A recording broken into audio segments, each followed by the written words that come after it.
Meeting में हटाऊंगा।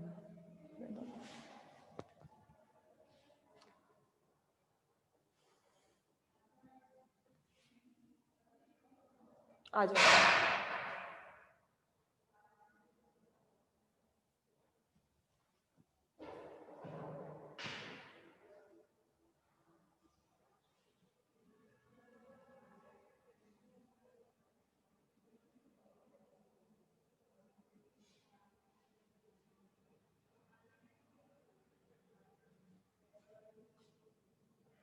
फिर दोबारा 2 फ्रेम लेती हूँ।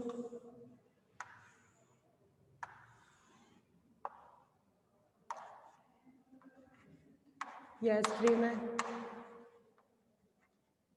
X y Z.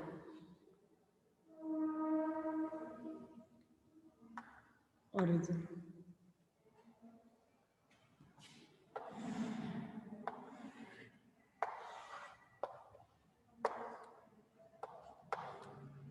X dash y dash z dash O dash. ये तो एस फ्रेम है जो कि कैसा है, स्टेशनरी। और ये कैसा है, मूविंग।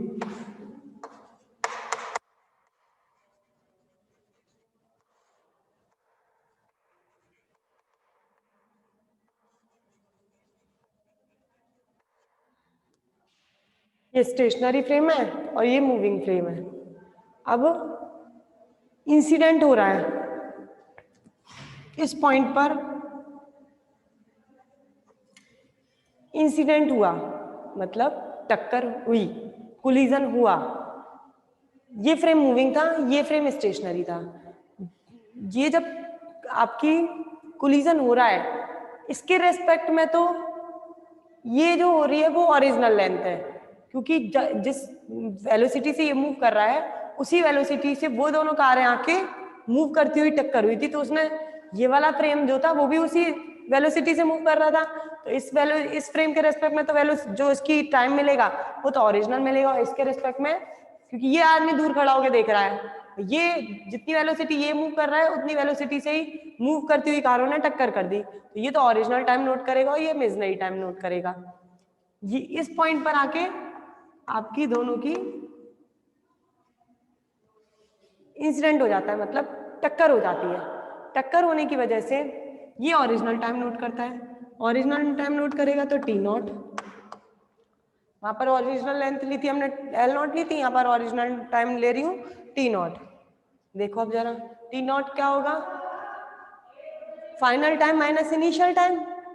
फाइनल टाइम और इनिशियल टाइम क्या मतलब क्या है, जैसी टक्कर हुई उसने घड़ी देखी, टक्कर का आके टकराना, उसने 2 टाइम नोट किए, एक तो था T2 dash final time minus initial time, ऐसे ही तो लिखते हो इस फ्रेम के रेस्पेक्ट में T, और ये वाला कैसा आएगा T2 minus T1।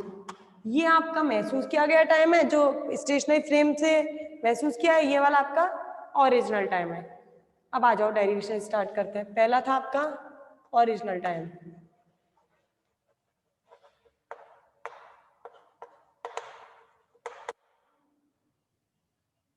T not T2 dash minus T1 dash, और ये मेजन time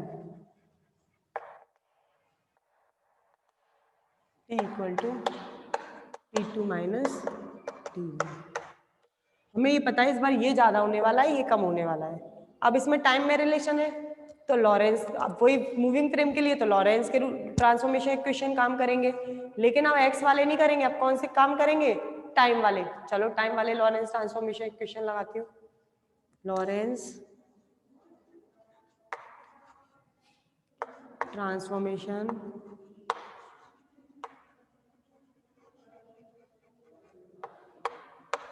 equation, Lawrence transformation equation क्या थी, T,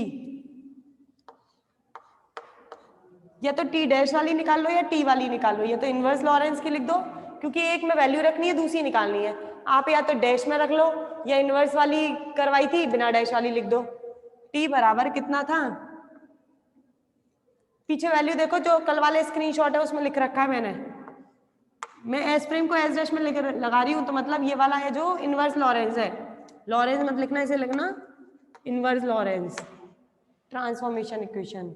T dash plus v x dash over c square upon under root 1 minus v square upon c square. ये थी inverse Lorentz transformation equation. इसमें दो time है, T1 और T2। T1 निकालती हूँ उसके लिए, T1 dash plus v x1 dash upon c square upon under root 1 minus, दिख रहा है नीचे, v square upon c square. ये तो T1 डैश आ गया, T1 आ गया। अब T2 निकालते हैं। एक बार स्क्रीनशॉट ले लो, मैं रफ करूंगी अब।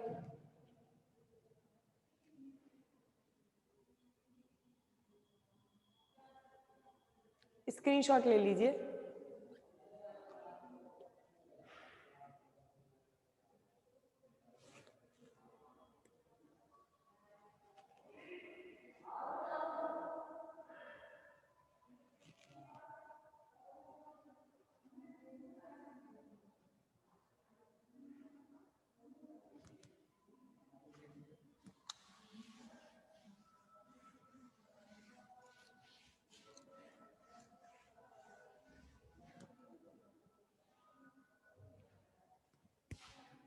अब T2 निकालती हूँ। T2 इक्वल्स टू, T2 निकालेंगे तो कितना आएगा यहाँ पर, T2 dash v x2 dash upon c square under root 1 minus v square upon c square. ये दोनों निकल गई T1 और T2 की वैल्यू। अब पुट कर दीजिए क्वेश्चन नंबर सेकंड में। ये थर्ड है, ये फोर्थ है। Putting the value of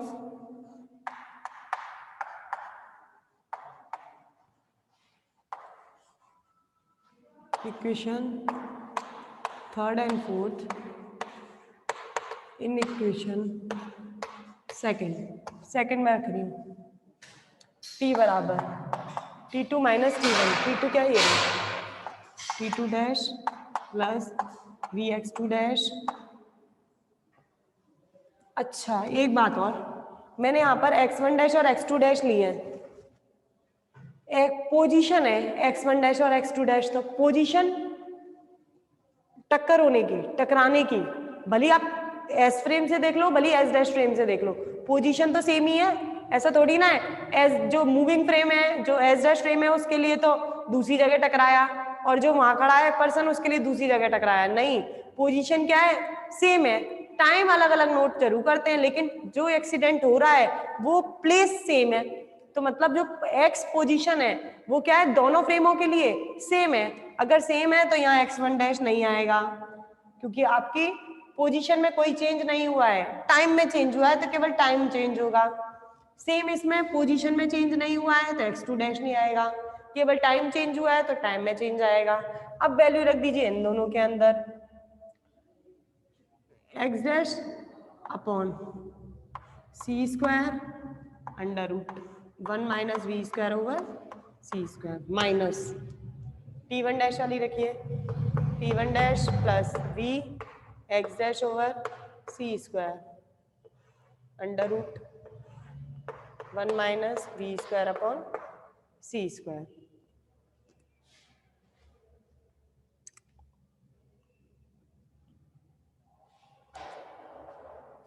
screenshot ले लो एक बार, नहीं लिया हो तो मैं रफ कर रही हूँ।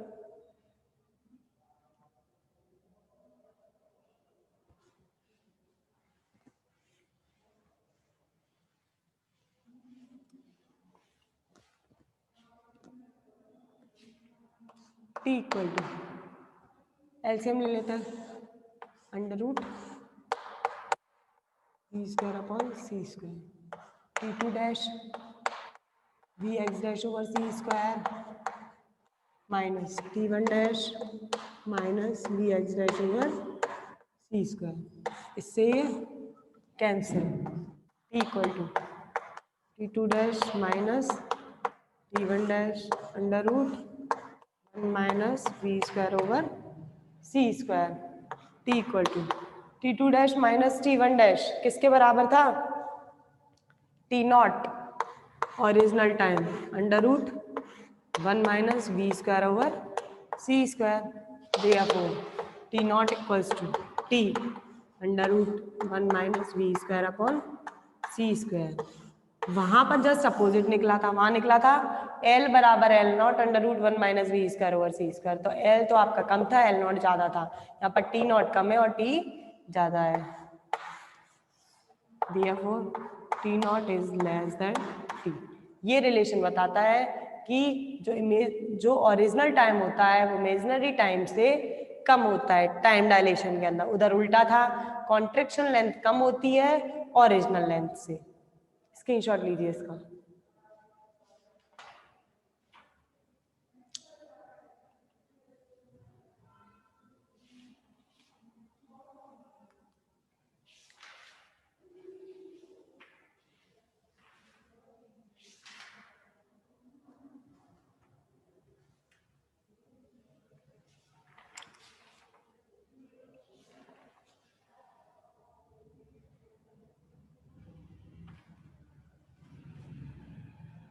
देखिए अब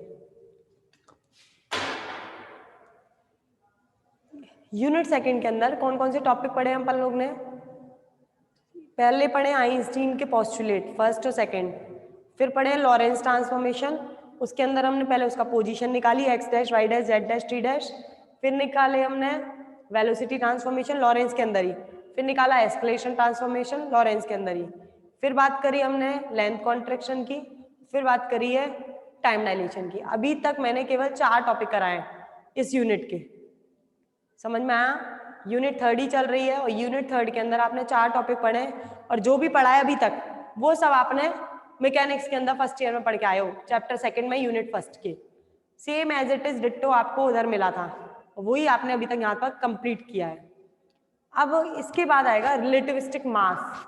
रिलेटिविस्टिक मास मतलब अभी तक आपने देखा था कभी वेलोसिटी में चेंज आ रहा था, कोलिजन होता है तो क्या होता है, बिफोर कोलिजन तो वेलोसिटी अलग अलग रहती है, आफ्टर कोलिजन चेंज हो जाती है। लेकिन अब जो पढ़ोगे वो आप पढ़ोगे मास में चेंज होना। मास में चेंज होने का मतलब कोलिजन से पहले जो 2 मासेस हैं, कोलिजन के बाद वो मासेस चेंज हो जाते हैं। कैसे चेंज होते हैं? ये बॉल इस बॉल से टकराती है, टकराने के बाद वेलोसिटी तो चेंज होती है और संग में आपने एक पढ़ा होगा इनइलास्टिक कोलिजन, दोनों जुड़ जाते हैं और जुड़ने के बाद क्या करते हैं, मूव करते हैं एक फिक्स वेलोसिटी से। वहां पर मासेस के अंदर चेंज आता है, दोनों पहले तो अलग अलग मासेस होते हैं, दोनों मासेस बाद में क्या हो जाते हैं, ऐड और फिर चलते हैं। तो मतलब बिफोर कोलिजन तो मासेस चेंज होते हैं, अलग होते हैं, और आफ्टर कोलिजन मासेस दोनों के ऐड हो जाते हैं, तो चेंज आ जाता है मास के अंदर। ये आपका रिलेटिविस्टिक मास, मतलब मास के अंदर चेंज आना, मास चेंज होना। ऐसा कौन सा एग्जाम्पल है फिजिक्स का, कोई भी ऐसा नॉर्मल चीज बताइए यूनिवर्स में आप जो जनरली यूज करते हैं जिसमें मास में चेंज आता है, वेलोसिटी के रेस्पेक्ट में मास चेंज हो रहा है, ऐसा मुझे कोई एक एग्जांपल बता दीजिए फिजिक्स में। पढ़े हुए हैं, 12th में भी पढ़ा है, फर्स्ट ईयर में भी पढ़ा है, कोई ऐसा एग्जांपल बताइए जिसमें मास चेंज होता है, मास वेरिएबल है, मास में चेंज आ रहा है, वेलोसिटी में आ रहा है नहीं आ रहा, वेलोसिटी कांस्टेंट है, मास चेंज हो रहा है। एग्जाम्पल बताइए मुझे कोई, दोनों बच्चे, क्योंकि अब मैं नेक्स्ट टॉपिक वही पढ़ाने जा रही हूँ इसलिए पूछ रही हूँ मैं। कोई ऐसा एग्जाम्पल जिसके अंदर मास तो वेरिएबल हो लेकिन वेलोसिटी कांस्टेंट हो, वो मुझे एग्जाम्पल बताइए एक। पढ़ाऊंगी मैं अभी जस्ट वही टॉपिक, इसलिए पूछ रही हूँ आप लोगों से, और ये पूछ भी इसलिए रही हूँ क्योंकि पढ़ा हुआ है, नहीं पढ़ा होता तो मैं पूछती भी नहीं क्लास के अंदर। क्या हुआ, नहीं आता? अच्छा चलो छोड़ो, अब मैं बता देती हूँ। रॉकेट देखा होगा सब लोगों ने। रॉकेट क्या होता है, जब छोड़ा जाता है रॉकेट को, यहाँ से अर्थ से भेजा जाता है, तो रॉकेट के अंदर पूरा अच्छे से फ्यूल भर के भेजा जाता है। और रॉकेट की फिक्स वेलोसिटी की जाती है, इस वेलोसिटी से फटाक ऊपर स्पेस में पहुंच जाए। जब वो जाता है तो उसके अंदर फ्यूल भरा होता है, और फ्यूल क्या होता है, जलता है। वेलोसिटी तो कांस्टेंट रहती है, लेकिन ऊपर जाते जाते फ्यूल जलता जाता है, जलते जलते वो पीछे नीचे धुआं निकालता जाता है। जब अर्थ पर होता है तो मास ज्यादा होता है, जैसे जैसे वो ऊपर हाइट कवर करता जाता है उसका मास क्या होता जाता है, कम होता जाता है। क्यों कम होता है, क्योंकि उसमें से फ्यूल कम हो रहा है, फ्यूल जल रहा है। फ्यूल जलने की वजह से रॉकेट जैसे ही ऊपर जाएगा उसका मास क्या हो जाएगा, कम। वो एग्जांपल है आपका रिलेटिविस्टिक मास का। आ गया समझ में? ये पढ़ रखा था ना, नहीं पढ़ रखा था? अब याद आ गया होगा। ये एग्जांपल मैंने पढ़ा हुआ है तुम लोगों ने 12th के अंदर, रॉकेट वाला, कि जब जैसे ही रॉकेट धरती पर होता है, पृथ्वी पर होता है, तब तो उसका मास अलग होता है, लेकिन जब उसको कांस्टेंट वेलोसिटी से ऊपर भेजा जाता है तो रॉकेट में जो भरा हुआ फ्यूल है वो जल जाता है। इसकी वजह से रॉकेट का मास क्या होता है, चेंज हो जाता है। एक तो ये एग्जाम्पल है। एक दूसरा एग्जाम्पल और है, वो देखियोगी, गेहूं पीसने वाली मशीन होती है, उसमें बेल्ट लगाई रहती है, ऐसे लगी रहती है बेल्ट, और ऊपर से आप गेहूं डालते जाते हो, डालते साबुत तो वहां टूट जाता है, तो मास में क्या होता है, चेंज होता है, वो टूट के अलग अलग हो जाता है। तो इसका मतलब मास में क्या हो गया, चेंज। और नीचे आटा मिला आपको, उसमें से कुछ कचरा बाहर निकल गया, तो मास डाला आपने कुछ, मिला कुछ, मास में चेंज हो गया। लेकिन उस मशीन की वेलोसिटी फिक्स है, वो जो बेल्ट बन रही है, जो चल रही है वो मशीन, उसकी वेलोसिटी तो फिक्स है, लेकिन उसके मास में क्या आ रहा है आपको, चेंज। डाल गेहूं रहे हो, नीचे से निकल आपका आटा रहा है, और जो कचरा निकल रहा है वो बाहर जा रहा है। तो जितना मास डाला उतना मास मिला नहीं, मास में क्या आ गई, कमी आ गई। तो वो भी एग्जाम्पल किसका, एक वेरिएबल मास का। आया समझ में? दोनों एग्जाम्पल्स, रॉकेट वाला और जो बेल्ट वाला। ऐसा नहीं है गेहूं ही एग्जाम्पल है, बहुत सारे, क्रशर है, पत्थर टूटते हैं, बहुत सारे एग्जाम्पल है बेल्ट वाले, जिसके अंदर वेलोसिटी तो कांस्टेंट रहती है और मास चेंज होता है। क्लियर है? रिलेटिविस्टिक मास। अब मैं आपको यही टॉपिक नेक्स्ट पढ़ाऊंगी, रिलेटिविस्टिक मास वाला। चलो स्टार्ट करते हैं। स्क्रीनशॉट नहीं डाली हो तो लिया हो तो ले लो स्क्रीनशॉट इसका।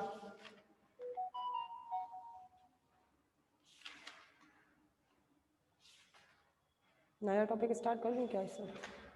51 तो हो गया, ज़्यादा पढ़ाई नहीं कर लेते, करते चलो थोड़ा सा।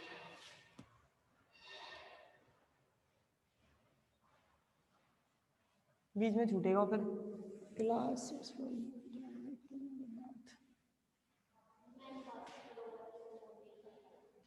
अच्छा बस करूं, क्योंकि मैं टॉपिक स्टार्ट इसलिए करने की नहीं सोच रही, क्योंकि आज स्टार्ट कर दूंगी तो पूरा नहीं हो पाएगा, और दिवाली की छुट्टियां पड़ जाएंगी 4, फिर आपका रह जाएगा। इसलिए सोच रही हूँ मैं कि दिवाली की छुट्टियों के बाद ही स्टार्ट करूँ नया टॉपिक।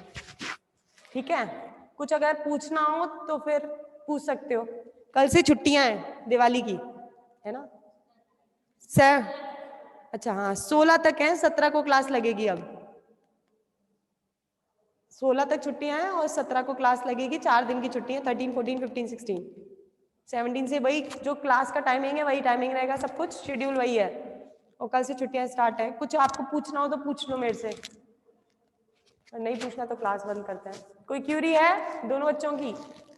अच्छा एक बात और, आपको नोट्स अवेलेबल अब हो ही जाएंगे 1-2 दिन के अंदर। मैंने यहाँ पर दे दिया नोट्स तुम लोगों के, और उसके अंदर टेंसर वाला पार्ट नहीं है। उसमें टेंसर वाला पार्ट जो होगा या तो ऑफलाइन स्टार्ट होगा या फिर बाद में भिजवाऊंगी मैं। जो फर्स्ट यूनिट करवाई है उसमें टेंसर वाला पार्ट नहीं है। या तो आपने स्क्रीनशॉट ले रखा हो तो अपने आप लिख कर लेना, नहीं तो फिर मैं उसके नोट्स अवेलेबल करवा दूंगी। आप लोग बोल देना मुझे टेंसर वाले पार्ट के भेजने हो तो। ओके, अपने आप पढ़ लो तो ठीक है, नहीं तो फिर मैं नोट्स बना के भेजूंगी यहाँ से। बाकी orthogonal curvilinear coordinate system, Jacobian और डिराक डेल्टा फंक्शन, ये सब है उसके अंदर। बस एक टेंसर वाला ऐसा पार्ट है जो नहीं है, टेंसर ही टेंसर। डिराक डेल्टा फंक्शन है, जैकोबियन है, और ऑर्थोगोनल कर्वीलिनियर कोऑर्डिनेट सिस्टम पूरा है। टेंसर वाला पार्ट नहीं है। टेंसर वाला अगर बोलेंगे तो आप, मैं नोट्स यहाँ से बना के भेजूंगी, नहीं तो आपने स्क्रीनशॉट तो लिए होंगे जब मैंने पढ़ाया था, तब कर लेना। ओके चलिए ठीक है। बाकी 17 से लेते हैं आप क्लास। कौन सा आया?